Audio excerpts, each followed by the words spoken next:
Episode 165. I believe achieving success in the outdoor biz is dependent upon embracing the outdoor lifestyle and learning from outdoor leaders that came before you. If you agree, then listen up for tips, advice, and hacks about growing or starting your career in the outdoor biz. My name is Rick Sayes. Welcome to the Outdoor Biz Podcast. Are you looking to launch your brand through crowdfunding?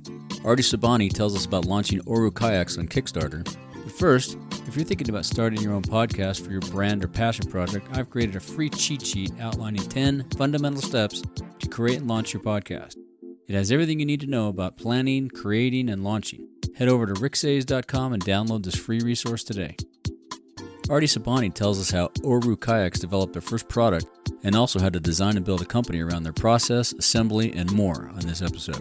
And if you're in the market for a new boat, check out Oru Folding Kayaks at orukayak.com. That's ORUKAYAK.com. And use code OutdoorBiz15 to receive a 15% discount on your purchase. Hey, Ardy, welcome to the show. Thank you for having me. Great to have you on. Yeah, good to have you on. I'm glad we caught up. You said you're in a busy time of year right now with spring coming up, and it's about time to go paddling, right? Exactly. Very extremely busy with lots of great marketing initiatives and new products we're developing. And oh, cool. Good Awesome. stuff. Yeah, good. So what was your first exposure to the outdoors? How'd you get into outdoor recreation or even paddling specifically? Actually, to be honest, I've always been into outdoor activities like camping, skiing, snowboarding, and just being outdoors. So I really enjoyed that. But I wasn't in the industry until this whole adventure took off. And the other side of it is that I never kayaked in my life until one of these kayaks. Really? Yeah. Wow. But it certainly has been a journey. So my first experience was I was graduating, I was getting my MBA, finishing my grad school program, and then Anton Willis, the designer of the boats, and he was looking for somebody to help him with start a business, and he had a concept, a prototype, and we kind of started working together and kind of like getting to know each other. I called it dating, job dating, and yeah, he that was his baby, and it came in where he was looking for somebody to help him with the business side of things and the marketing and so on. Cool. So, somebody willing to take a chance, basically, and that's kind of how my experience started with the outdoors and with kayaking. And my first time paddling was across Golden Gate Park, Golden Gate Bridge. Right underneath in Sausalito area, and right underneath the bridge is there's a little bay, and we put the boat together, and I sat inside a kayak, and I realized I have my phone, my jacket, and everything on me, and then Anton just walks away, and I'm in the water. I'm like, okay, this a little tippy, a little movement there, but yeah, and I told myself I'm sure it's just a core thing. So just relax your core into the outdoors. So like biking or snowboarding. So then that really it took about 30 seconds or so. Then I was very comfortable. Wow, very cool. There, seeing the fog come through the bridge, and the boat bobs around, and it's translucent, the material, so you can get to see you feel the water underneath you, or you see the water underneath you. It's very light. So that was it. I was hooked. You're hooked. Yeah, it must have been beautiful. Yeah, right. Yeah. And so that was your first time paddling ever. You hadn't gotten a kayak or anything before. Exactly. Wow. Well, I've been in boats, but not a kayak. Yeah. Not canoes, but nothing in that particular area. Right. Yeah. How did you get into camping? Who got you interested in camping? My parents. Okay. We used to go as a child. When I grew up in Iran, I'm originally from Iran, so we used to go in north of Iran. It's called the north. It's called Shamal, which is north, in a way. It literally means that. So we used to go up north, and this very foresty and mountains, and the Caspian Sea is up there. So we used to just go and camp, and that was I used to do it when I was a kid and a baby, and kind of got into it. We used to go hiking a lot and climbing and things like that. So climbing trees and so on. But yeah, I'm Very cool. very comfortable with being outdoor. I love it. That's Yeah. awesome. Good for you. And And we still like doing it too with my family. We actually have a camping trip coming up fun. in Sequoia. Oh, good. Nice. Yeah. Do you go to the Sierras a lot? You're pretty close. Yeah. Yeah. Cool. Yeah. We're lucky that California has a lot of beautiful places. Yeah. You've been to Yosemite, I'm sure, right? Yeah. Yeah. Yeah. Beautiful spot. Yeah. And where did the inspiration for Oru Kayak come from? How did Anton come up with the idea? Yeah. So Anton, he is an architect by trade. So architects, when they build models, they use similar type of material. So he had some exposure to the material, and before that, he found a wooden kayak. He used to live in Mendocino County up north, and he found a wooden kayak around the lake, and he basically restored it. And then when he moved down to the Bay Area to go to Berkeley, he couldn't fit his kayak in his apartment. And at the same time, he read this article about Origami, and this guy that is like a godfather of kayaking. I mean, Origami. His name is Robert Lang, and he's actually local. He got inspired by the fact that they pack these intricate designs or satellites and so on into small spaces, and then he started folding, and a few years goes by, and he managed to fit a kayak in a box in a very magical way. Yeah, it looks pretty cool. I was looking on the website how it all folds up, and it's an ingenious design. It's beautiful. Yeah, there's an element of magic that we always try to go after.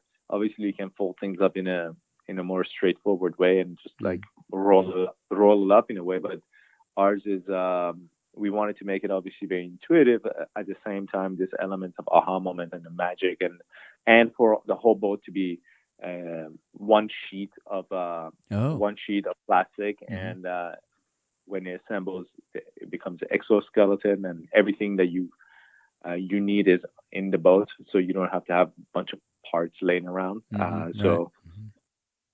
That's kind of the concept behind the whole thing. Yeah, it looks very cool. I can't wait to try one out. I've never been in one. So you should. Yeah, I'll have to come over. I have some good friends that live in Alameda. Maybe I'll pop over there and see you guys sometime this summer. Please do. Yeah, we'll do it. So were you around for the Kickstarter project? What did that look like? You guys were wildly successful.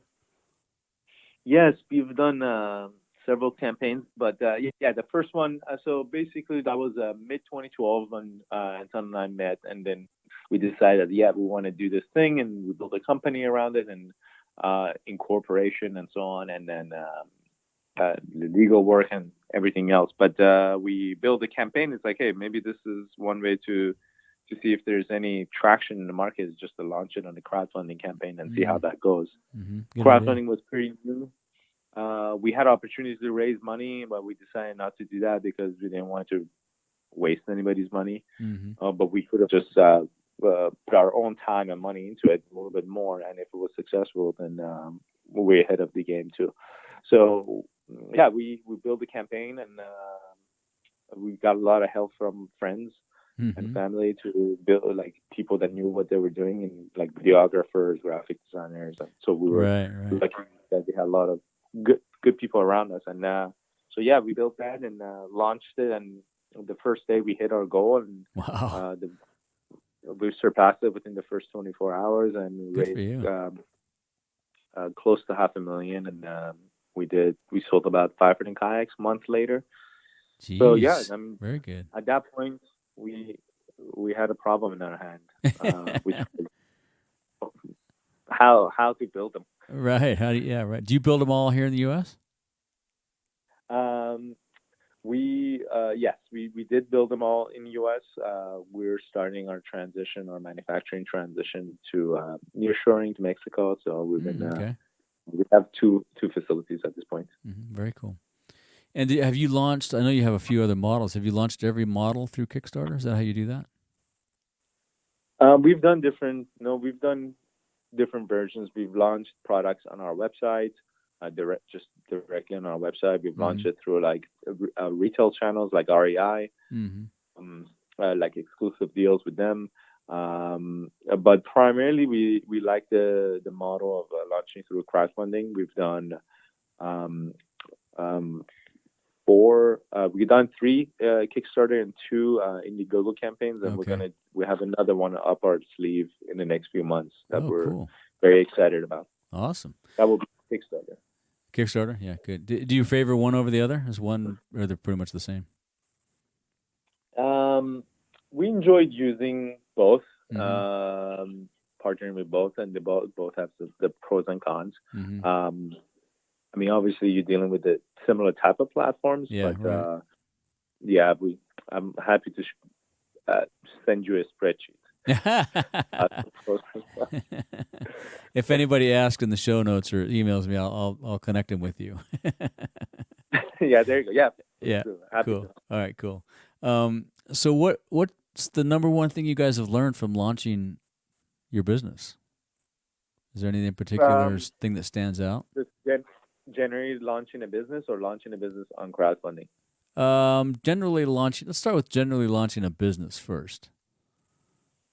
That is very difficult. It's hard. There's so many things that you don't know about. You need to learn fast. Right.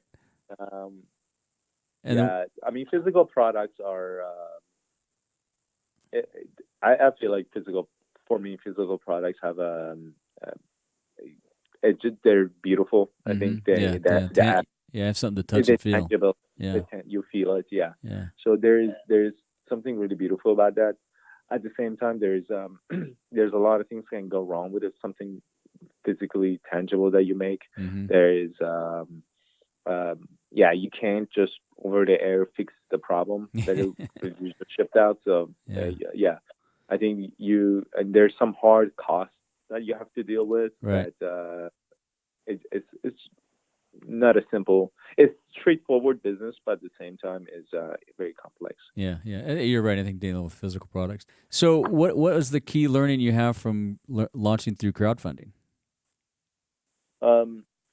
We love crowdfunding because we can have that relationship with our customers and our community, and the way you build a company is very, very different. I think the other side of it is like a company like us that obviously Origami existed, this type of material, not to this level existed, and kayaking existed, but all in one place. It's a very new idea, new product, new way of doing things. That means we had to develop our own manufacturing technique or new parts and new designs. Right. And it wasn't like we could go to a factory and say, like, build me 1,000 of these.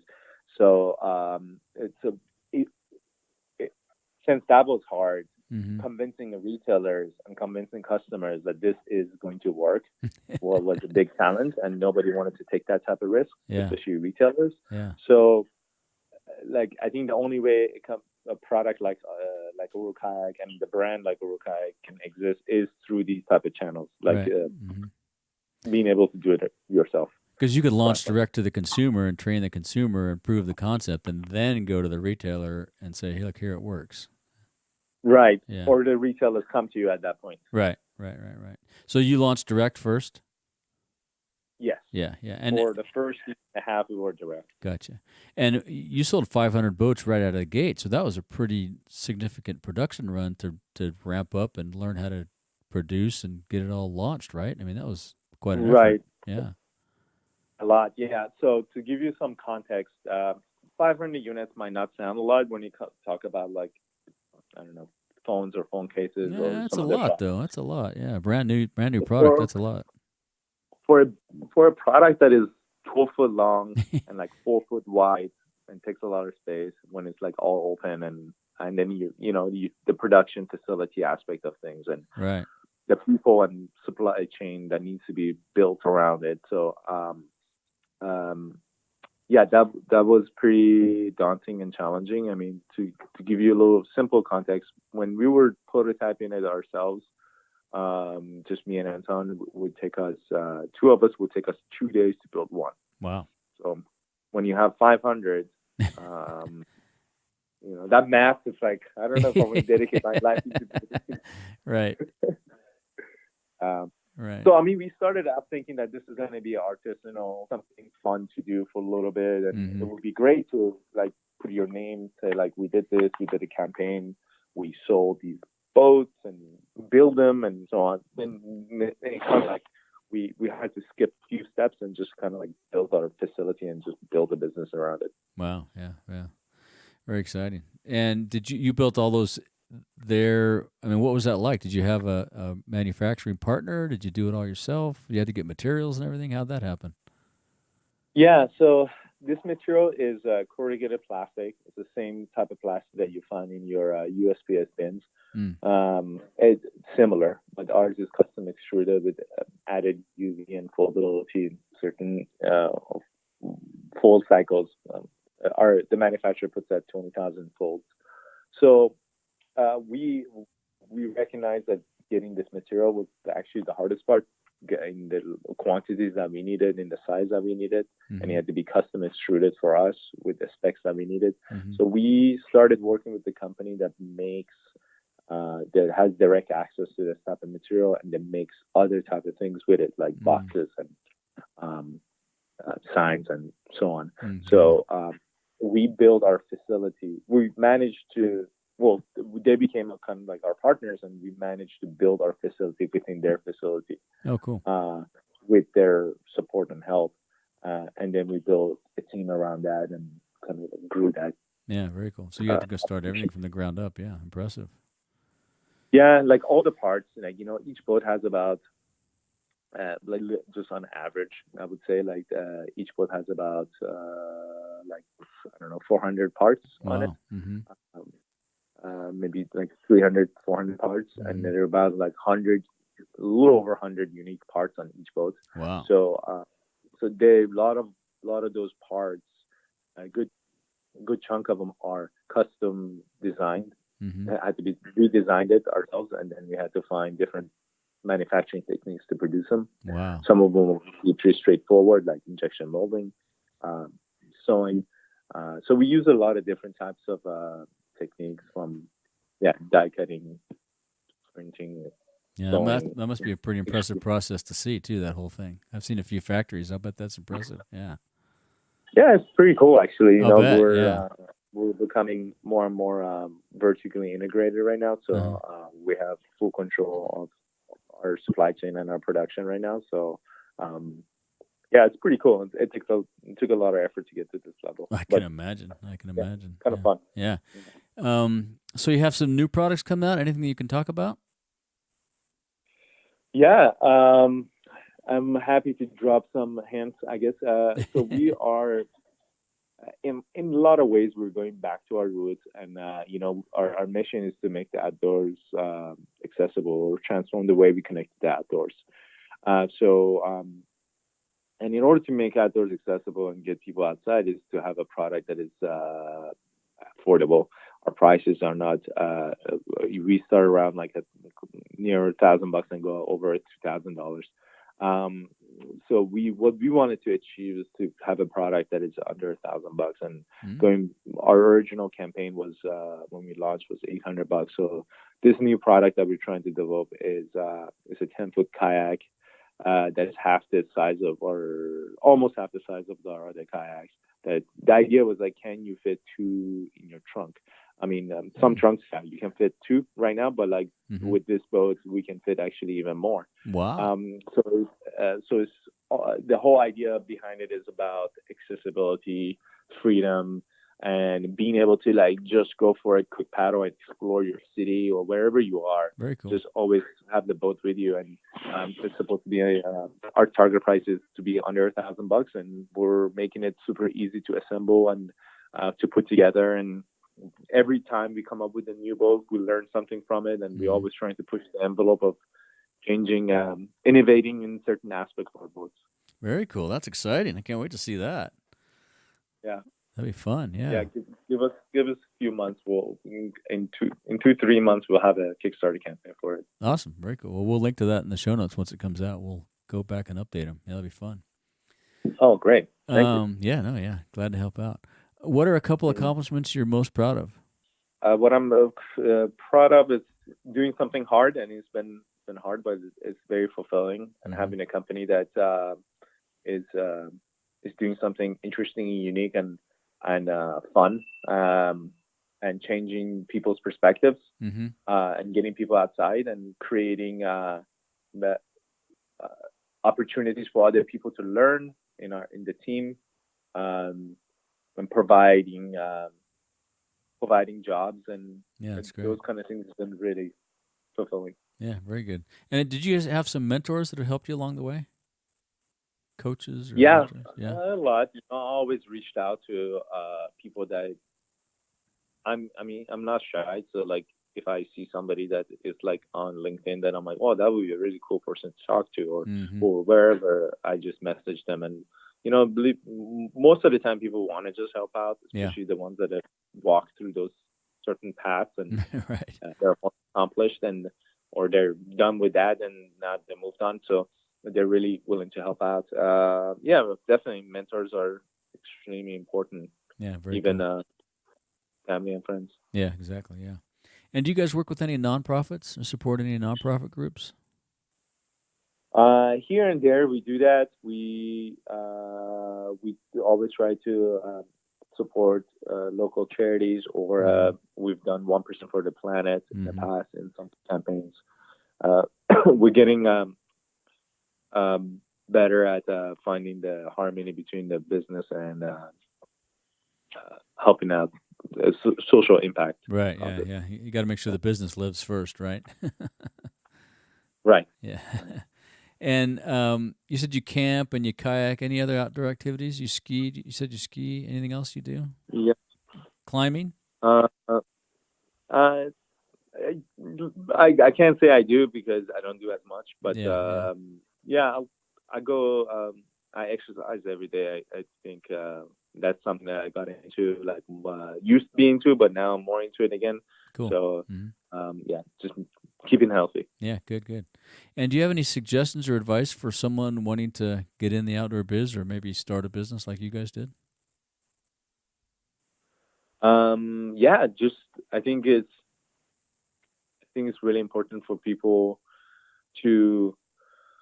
One thing is that just don't think it's all glamour and like it's fun. It's hard work. Yeah. If you want to do something, especially in the outdoor business, since the industry is very small, but I think there's a lot of opportunities out there to innovate and come up with something interesting and different.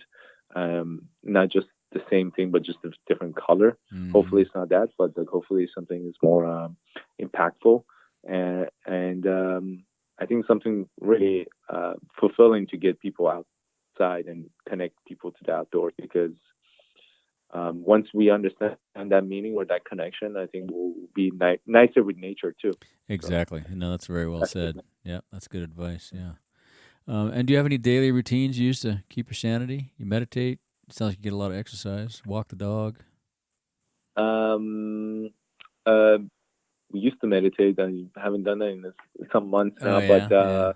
Just gym, going running. For me, it's like when I really want to clear my head is to just get a lot of work, a lot of running, or knocking out my emails. It makes me feel good. There you go. That's good. Gets it out of your head and gets it done, so you don't have to think about it. I like that. Exactly. And the other thing is like just hanging out with friends and my wife, and just being able to have a moment and relax. That's good. Yeah, that's good. How about books? Do you read a lot? Do you have any favorite books or books you give as gifts? Books. Actually, I went to grad school, but I think I read more books after my grad school just to understand how those were my mentors in a lot of ways. Too. Right, I'll bet.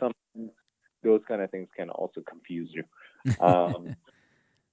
I would recommend. I don't know. I have a few books. I have a new book that I like. I give you one new one and one old one. I guess one older one that I like. Okay.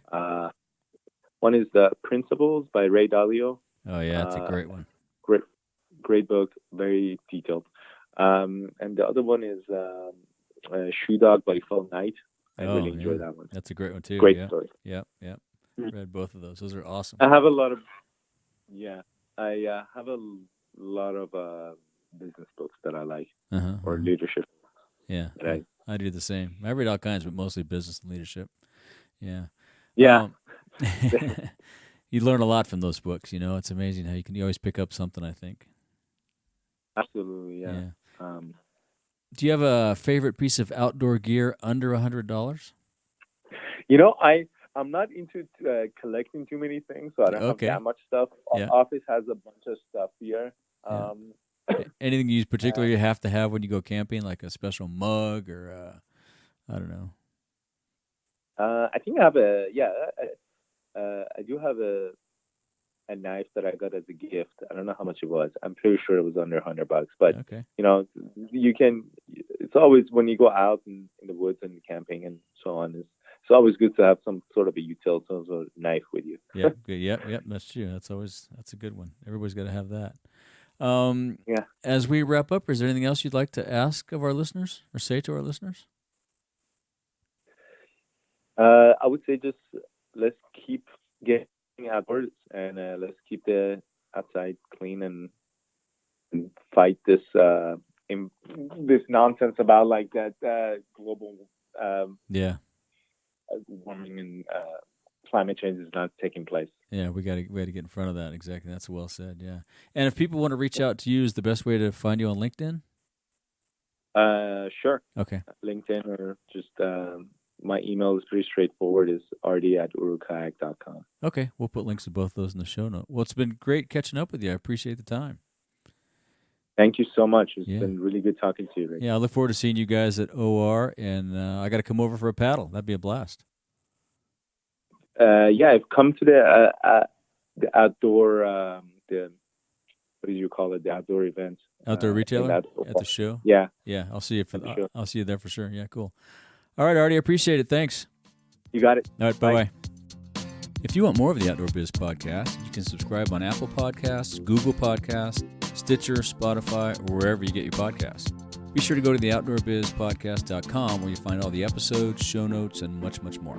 Until next time, be sure to make time to get outside.